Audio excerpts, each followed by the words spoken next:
Welcome to the Inner Temple Fire family. It is your host with the most, Mr. Meyer with the fire, here to share ideas and take the collective vibration higher. It's good to see your beautiful face on a Tuesday night. That's when I'm filming this, guys. Check this chart out really quick because I wanted to welcome you back if you are not new here and welcome you if you are new here, guys. This is the weekly astrology podcast that we do every week. Today is episode 57. So we've been rocking on this type of timing for a minute. And we're catching it close, guys. I'm not gonna lie. I'm gonna be just straight up honest with you right off the rip. I'm such a perfectionist, dude, and I have literally restarted this video at least 10 times. It's like that in my creative process right now. I'm getting better at that shit, but it got to the point where I'm like, damn, dude, it's 11:52 right now, and fuck, it's supposed to be a Tuesday podcast. So how am I supposed to make a Tuesday podcast after Tuesday? So I started now and I'm like, this is gonna be the last take. I'm gonna get this shit and it's gonna be great. And I love it. And you guys love it too. And you're hitting the like button now. And you are sitting back to relax and listen to my voice. And there's some cool shit that's gonna happen this week. And I'm also like, damn, I wonder how it's gonna go. Cause basically we're going a week in the future, guys. And then we'll have the time to really see how that plays out. All right. Today is July 9th. Okay. And let me move the chart forward. Let me stop the screen share and then reshare this because I don't want any technical difficulties. Okay, boom. Now I should be back in the corner. Here we go with the chart. It's beautiful. You love the chart. So today is July 9th, and the end of the week, next Tuesday, will be July 16th. So I'm going to run through the degrees really quick, and then I'll run you through the highlights of the week. I'll tell you what I think. I pulled a couple tarot cards. I'll show them to you, and we can just kind of get a vibe for it. We get a feel for it. So today, oh yes, today, the sun is at 18 Cancer. It's Cancer season. You know, it's really about the heart space. Everything is so much more emotional. It's more sensitive. It's more heartfelt. Family matters matter. What's going on inside of our lives, how we feel. Are we connected? Do we feel safe? Are we happy? Is our heart light? Is it full? What are we feeling right now? So that's been the theme of the month. This week, the moon is waxing. So you'll see it over the course of the week where the moon will get closer and closer to the full moon position. But as of right now, today on Tuesday, the moon is at 7 degrees of Virgo. It's going to be a Leo Mercury week. Okay, guys. So the beginning of the week, Leo or Mercury sits at 12 Leo. It's not going to move too much. We've got Venus at 28 degrees of Cancer. So we'll talk more about that in a second, what those basically mean, the rest of these planets. Mars will be at 22 Taurus. We're going to have Jupiter at 10 Gemini. Saturn is retrograde at 19 Pisces. Uranus is at 26 Taurus, my friends. More on that later. Neptune is at 29 degrees of Pisces going retrograde. We've got Pluto also retrograde at 1 degree of Aquarius. And the North Node is at 10 degrees of Aries. Chiron is at 23 Aries. And of course, that's going to put the South Node at 10 Libra. And Lilith is at 1 Libra as well. So that's today. Let's go 1 week in the future, guys. You know, the sun doesn't move the fastest in the chart. It's about a degree every day.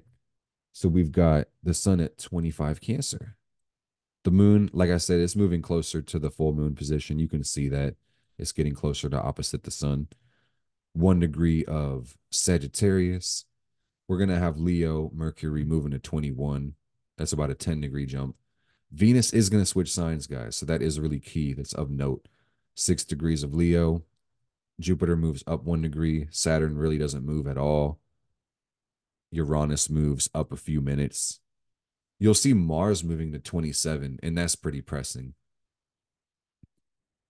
Other than that, you know, Neptune moves back a few minutes, Pluto moves back a few minutes. There's really not too much motion on the outer planets, but we do have some motion on the inner ones. And I'm gonna really talk to you about it. I want to say there's about three major themes this week because we don't really get a major lunation, you know, and I mean as far as like a new moon or a full moon or even, you know, we're getting one of the quarters, but that's really a given. So the three things, guys, we have Venus going into Leo. That's key. We have Mars conjunct Uranus. That's key. And then also, this will be a theme of the next month, really. But Jupiter is moving closer and closer to its square with Saturn because Saturn is not moving forward.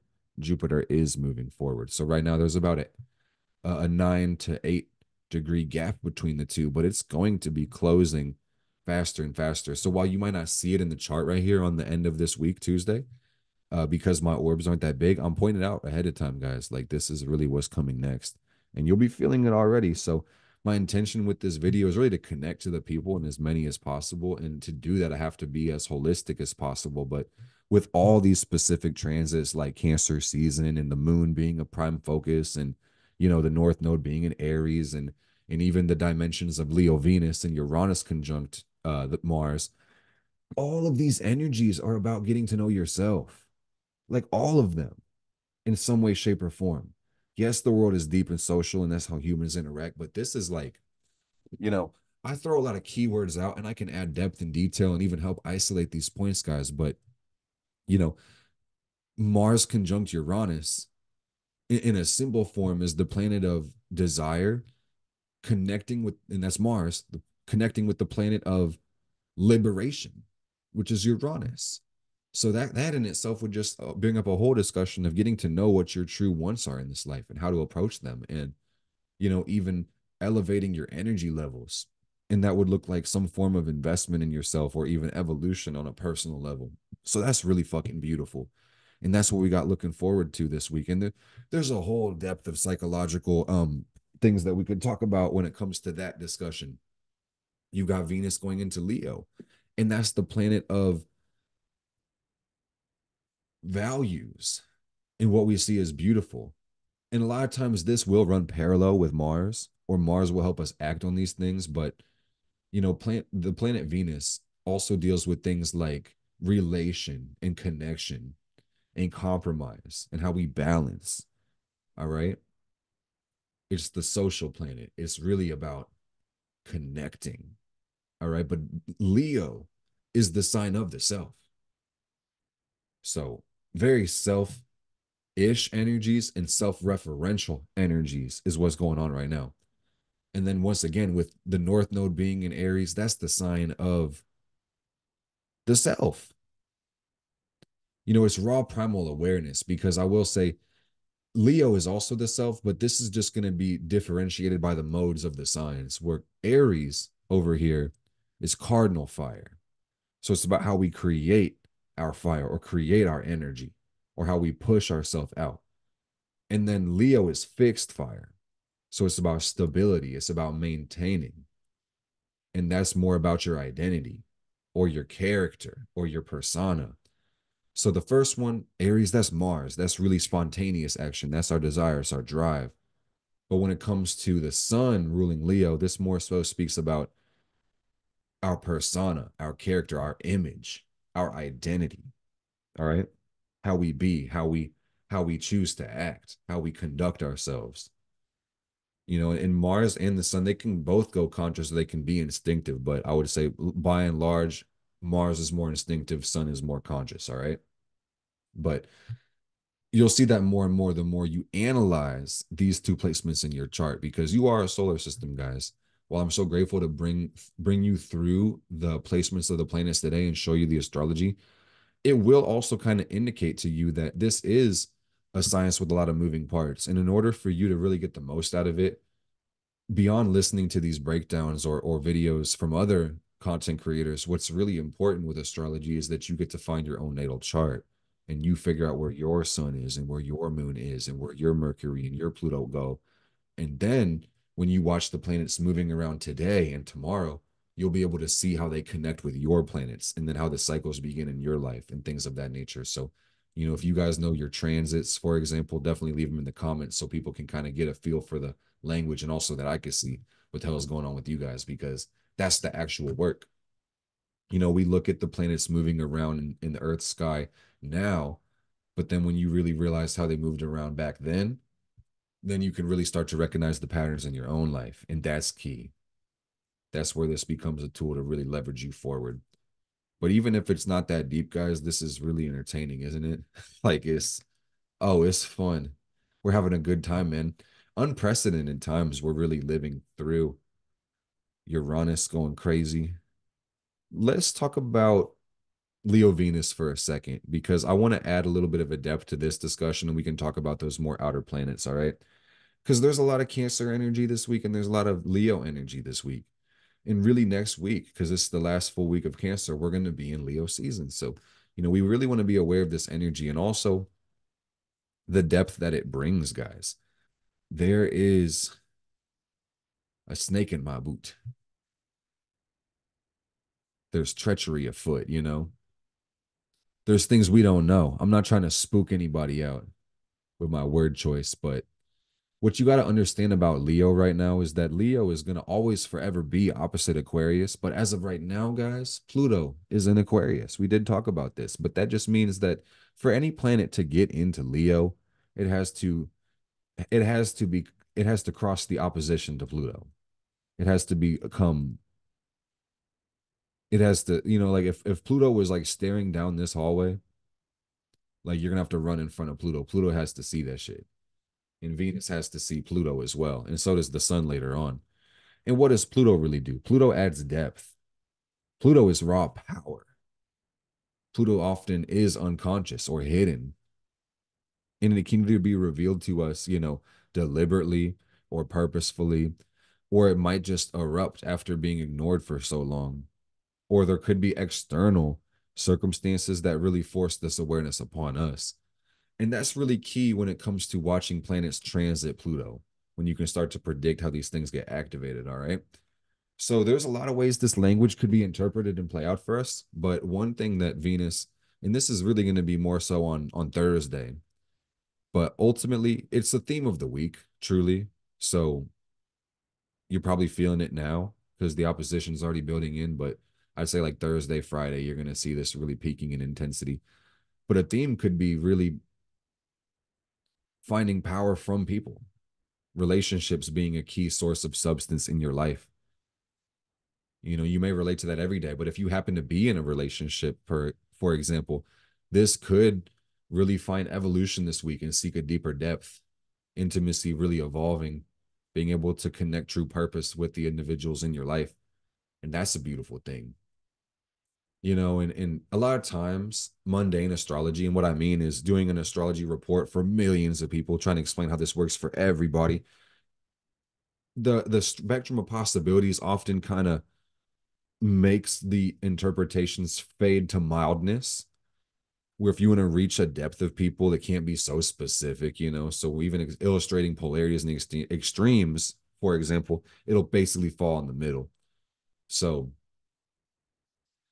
it's crazy, man. And I want to kind of take a step back and say that, like, with all these planets being so self-referential and selfish, especially in the energy, I even had a conversation with somebody at my gym, and they added me on Facebook. They know I'm an astrologer, and they were asking me, about their sign. And I think we had a conversation with somebody else around this, but one of them said, they were asking about readings, I guess, because it was the same kind of discussion, psychic readings. Like, do you believe in that? What do you think about it? And it got us kind of to the discussion where, when you try to bring these messages forth for specific people, it's challenging because you have to have a lot of trust in the algorithm or faith that this content is going to be pushed to those that need to see it, or maybe in just the way that you're able to post the content, that those specific messages are going to hit every person who sees it, or you have to go for width and try to make it general enough that it's going to hit more people or damn near everybody. So when it is more generalized, it leaves the viewer kind of wondering, is this so general that everybody gets it? Am I naive for thinking this is for me? Or am I being recalcitrant and stubborn if I'm thinking it's not hitting me? You know? But then if it's so personal and starts to hit, you also have to think, am I being gullible? Right. And then if you were in the reader's position, you would basically be thinking, damn, am I adding detail at all because it's so vague? Or when you start hitting specifics, you start to think, damn, am I being delusional? Am I starting to reach? Are my delineations false because they're getting so specific and so scrutinizing? But I digress, guys. I believe the purpose of me saying this is just to say that ultimately you have to be in touch with yourself. And that's what all these transits are really asking us to do. Because personal evolution is really the only solution for anybody in their personal life, but this will run concurrent humanity's evolution, the evolution of our culture, of our paradigms, of the zeitgeist, and things of that nature. So I will just say, well, that's like extreme. This is really some Pluto energy. Well, that's fucking extreme, guys. You know, life is a beautiful game and gift, and it's what you make of it. So, on average, I don't even like averages in this realm, like, because ultimately, not everybody is average. We build average through a spectrum. I'm just trying to say, you likely have, 80-ish years on this planet. So, you may not find profound change within 1 year, or maybe everything could change within the months or the weeks time frame of your year. So ultimately, with it being summertime, guys, I just think the best thing that you can focus on is bringing love and joy and lightheartedness into your experience. No matter what Venus shows, what Uranus brings Mars, how fast things change or how uncomfortable the things we're presented with, guys. We just have to remember you're in the driver's seat. We drive the boat. And ultimately, that means that we have the power to create through our actions, through our reactions, the ways that we think, the ways that we choose to feel. And even higher than all that, guys, how we choose to perceive our lives. That's really one of the most high leverage ways to create your life is through what you think about. And before you even add language to it, how you see the world. So use your power to visualize, use it intentionally, use it deliberately, check in with it every single day. Okay.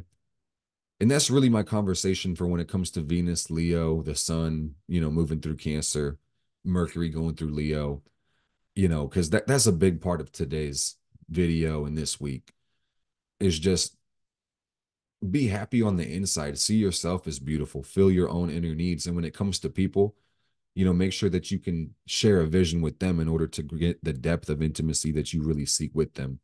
Don't be afraid to connect. Don't be too closed off to people. We have to be discerning in relationships, of course. We got to know what our standards are and our boundaries are, or else everything's just doomed to fucking failure. But I'm just saying, man, don't be too closed off from the people that actually do love you and that you can trust. All right, that's kind of what this conversation is giving. But let's talk about the Mars Uranus and really get into some detail here, okay, guys? This is the planet of desire, energy, passion, motivation, and it's really clashing with the planet of liberation and change, rebellion and opposition. Uranus has this electrical characteristic, is high vibrational. It often corresponds to technology. So there's a lot of ways to dissect this. And just keep in mind, guys, that Mars will take about 3 years to move around the sun. So depending on where it is in its cycle and because of retrogrades, it'll take basically, it could take anywhere from 3 to 4 weeks for Mars to get out of a sign, or maybe even 3 to 4 months. But a lot of times it's somewhere in the middle, like, maybe 6 to 8 weeks. So Mars has been in Taurus for over a month, guys. And Uranus will be in Taurus for in total 7 years. And that just means, like, we knew this a month ago when Mars was going into Taurus, but that just meant that for Mars to get through Taurus, it has to get through Uranus. And there will be a conjunction and a connection of the two. And you're really going to see that play out on Monday. But ultimately, guys, it's been something we've been feeling all fucking month. And I just want to draw attention to it. As far as time frames and time spans go, we felt it all month. The fact that things have been more irritating, more unstable, more fast, even accelerated is a good word, shifting. Both Uranus and Mars don't really like to be in this sign, guys. So this is ultimately, in my opinion, I like to see the chart in the transits good all the time, but this is a pretty beautiful week in the sense that, like, pressure is actually going to be relieved, but this is going to be the peak of it, basically. And if you've been having energy levels change rapidly this month, this is one of those things where you find yourself super charged up or maybe super exhausted.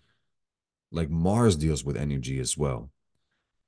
And technically, all the planets will have their correspondences within the body, but Mars is more just raw primal drive. It's like metabolism. It's just what we would consider energy, like vital force to some degree. And then Uranus really travels the electrical channels in the nervous system, in the higher intellect, and even has something to say in interact with our consciousness.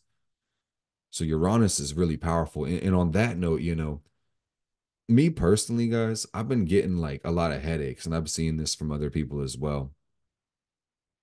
And that would have something to say with, Mars also ruling the first house traditionally. Beyond energy levels, your stress levels might have some fluctuation. And ultimately, this is a discussion of moving out our nervous tension or moving out our electrical energy.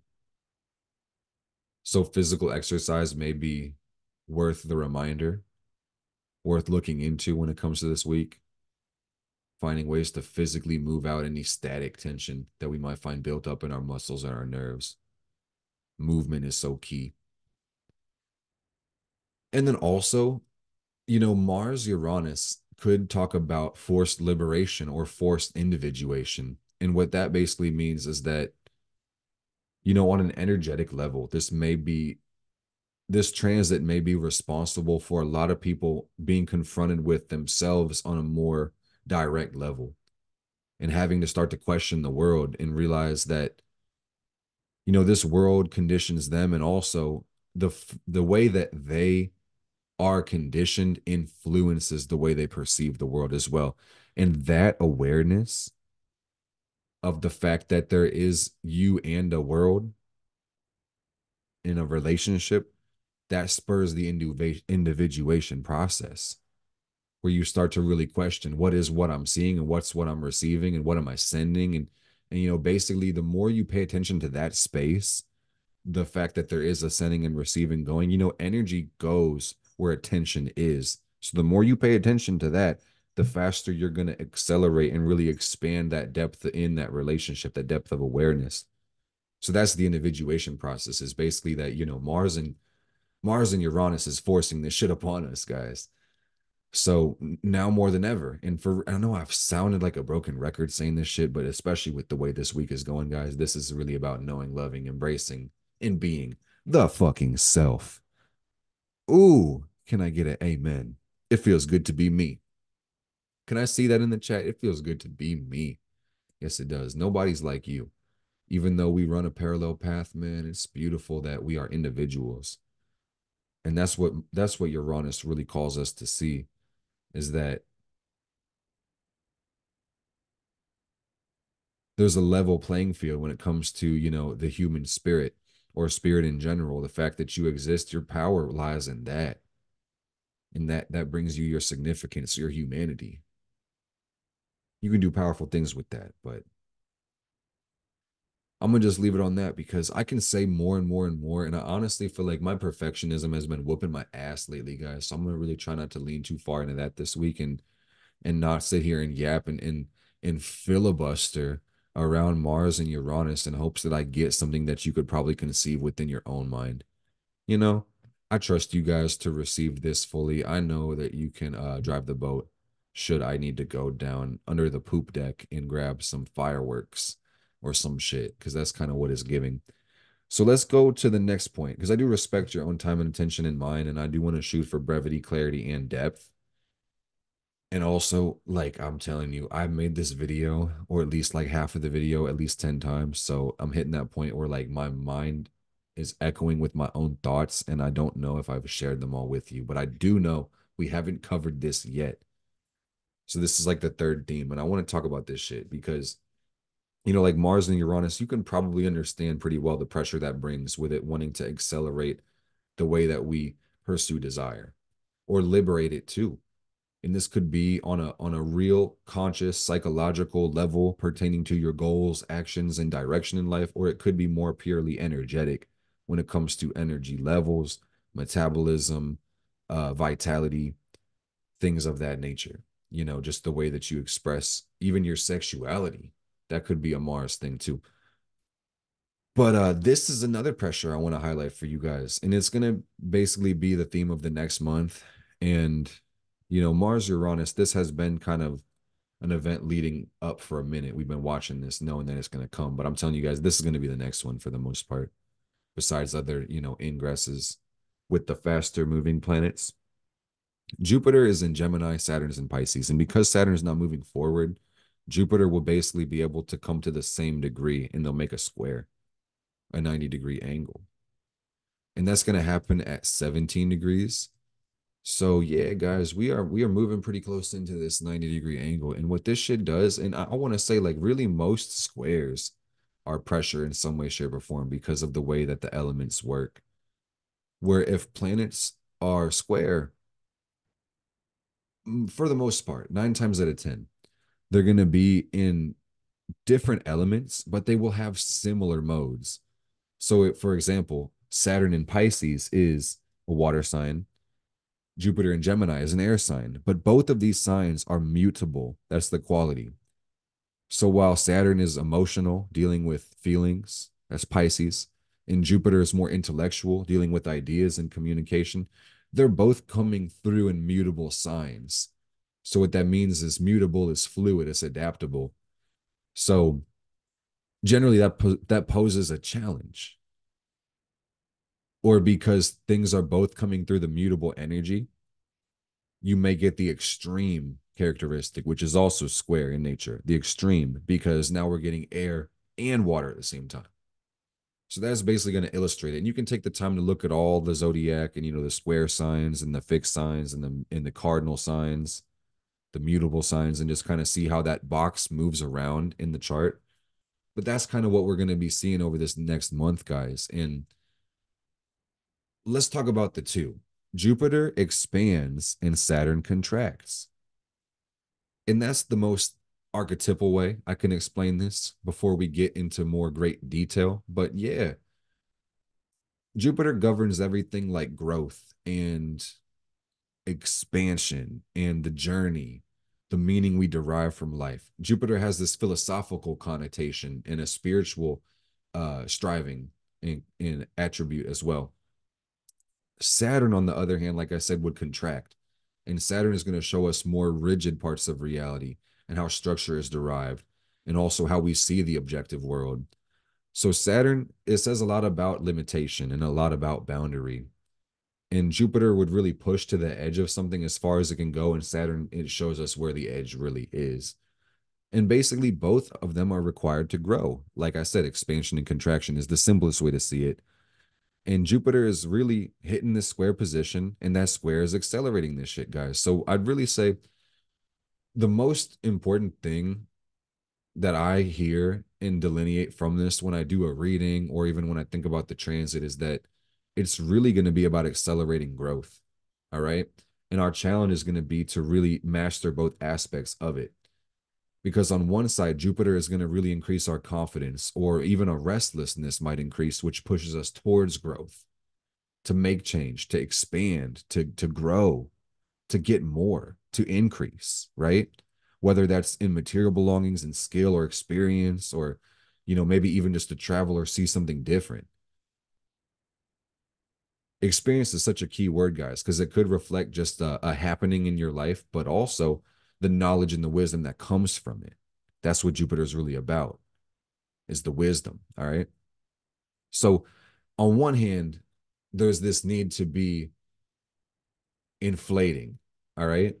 And on the other hand, we've got this need to be cautious in reserving,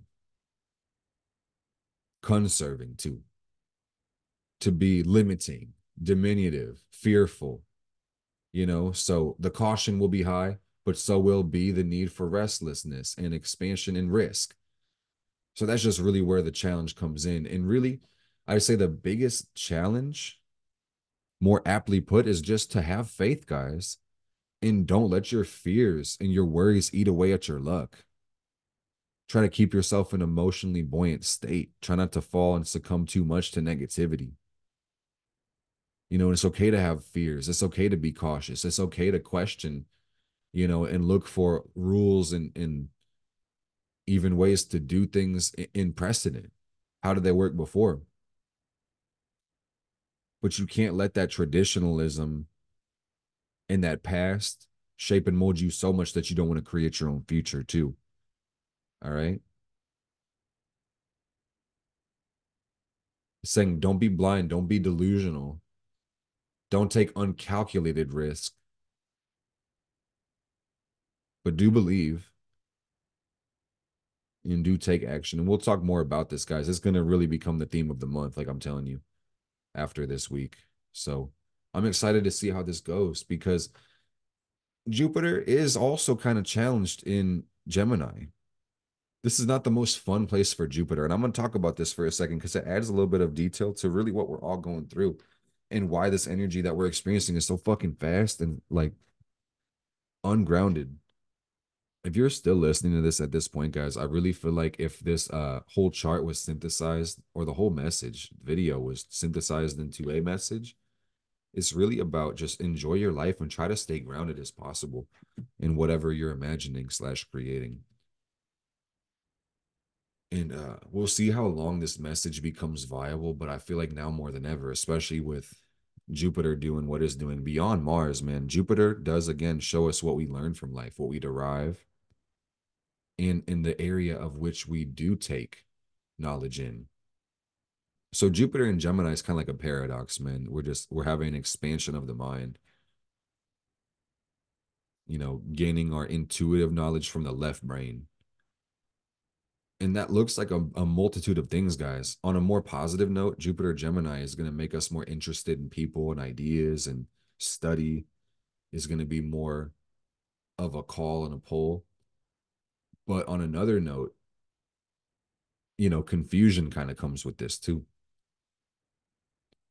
because we can expand so fast within the mental realm. And when we get one idea, when the more the more you don't know. Knowledge is endless. And this is really what this talks about, is that it's easy to get caught in minutia and facts, or to ask so many questions, man, that you can lose yourself in that quest for learning.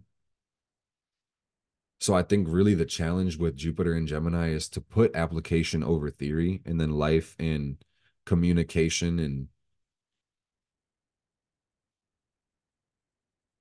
living, that is life, just going to become a lot more easy and more fluid.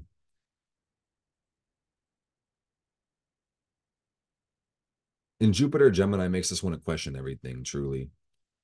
So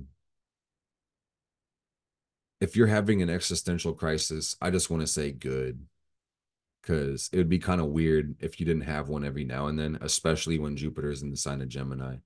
I don't know who that really applies to, but I know that a lot of people who listen to me got Pluto in Sagittarius. So that does bring an interesting transit for you guys. So you're not meant to have everything figured out. That's really the message there, guys, is that life wouldn't be a test if you had all the answers. So allow yourself even to revel in the experience of learning, or not having knowledge sometimes, or being able to put your knowledge to the test and not have it immediately confirmed for you. That's pretty cool.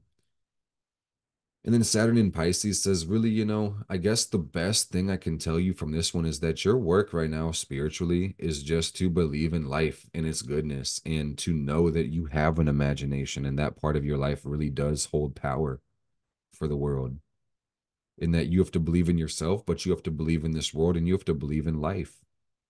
And you have to have enough creativity and imagination to be able to build something in your life that you don't want to escape from. Okay. And there's things that are outside of your control, and you're just going to have to learn how to more and more read yourself and read people, and develop true love for yourself, true empathy for yourself, so you can really love and help others from a place of strength, as opposed to weakness, or martyr yourself through the giving in your devotion towards them. Okay. Because Venus is in Leo once again, guys, or it's about to be around Thursday. And I just want to say, with love evolving, with us getting a deeper depth in our own relationships, it's going to ask us to reach deeper within the things that we're willing to provide for ourselves. Okay. And ultimately, we'll be able to double back and give this into our relationships. And it's just important to realize that, this will affect all relationships. And it's just key that we see that we need more from ourselves. Okay. So, hope that helps. I love you guys so much. This has been a pleasure. Thanks for tuning in week after week to Catch Mars Day with Mark. If you guys liked it, please hit that like. If you haven't subscribed yet, please do so, guys. I have this goal. I'm trying to hit 3,500 subs by the end of the moon cycle. So if you could do me a solid and hit that button, it would mean the world to me. And I will see you guys on the next one. I'll have content coming before then. I love you guys. Take it easy. Blessed be.